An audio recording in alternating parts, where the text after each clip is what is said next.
Bonjour chers élèves, le but de cette capsule est de vous en apprendre plus sur le diagramme à bande tel que montré dans cet exemple.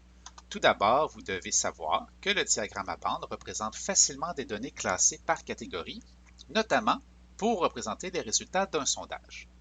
Voyons dès maintenant comment lire un diagramme à bande. Tout d'abord, en haut au centre, nous avons le titre du diagramme. À gauche, l'axe vertical est nommé l'axe de Y et a son titre.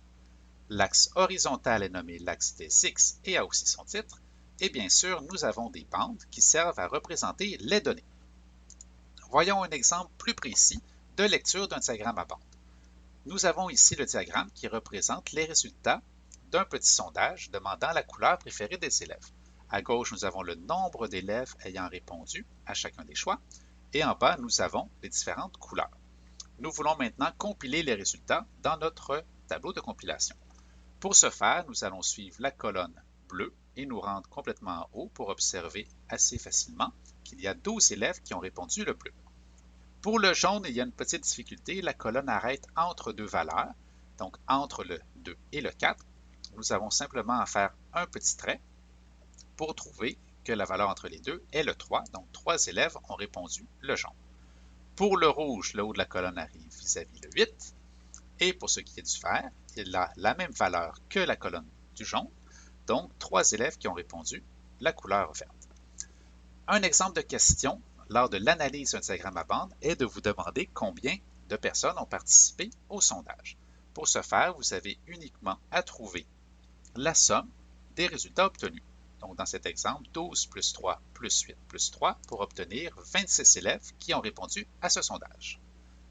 Voyons maintenant comment dessiner un diagramme à bande à partir d'une nouvelle question de sondage qui demandait les mets préférés des élèves. Les élèves avaient 4 choix, la lasagne, la pizza, la poutine ou le poulet. Nous voyons le nombre d'élèves qui ont voté pour chacun des choix. Pour dessiner notre diagramme, nous pouvons commencer par écrire son titre, les mets préférés des élèves, puis en dessinant les axes. L'axe vertical, notre axe DY, indiquera le nombre d'élèves et vous aurez une décision à prendre à ce moment qui sera combien vaudra la graduation de l'axe DY. Petit truc à vous donner, c'est simplement de regarder la plus grande valeur dans le tableau de compilation. Dans cet exemple, c'est le 9. Alors, si ma plus grande valeur est le 9, il pourrait être tout à fait logique de donner 10 à ma ligne le plus haut dans mon axe DY. C'est ce que je fais ici en effectuant des bonds de 2, mais sachez que vous pouvez choisir une autre graduation par 1, par 2, par 3, par 5, par 10, etc. Pour notre axe des X, nous aurons les choix des différents mets.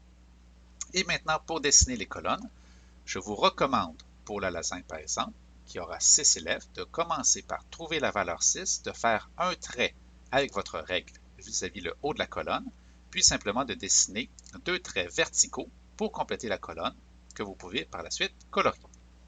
Pour la pizza, nous avons 9 élèves. Le 9 arrivera exactement entre le 8 et le 10. Nous pouvons faire un petit trait avec notre règle pour mieux indiquer le haut de notre colonne. Pour la poutine qui a 7 élèves, elle se trouvera entre le 6 et le 8.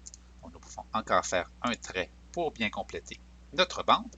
Et finalement, pour le poulet qui a 4 élèves, il arrivera exactement sur notre graduation de 4. Et voilà, votre diagramme est terminé.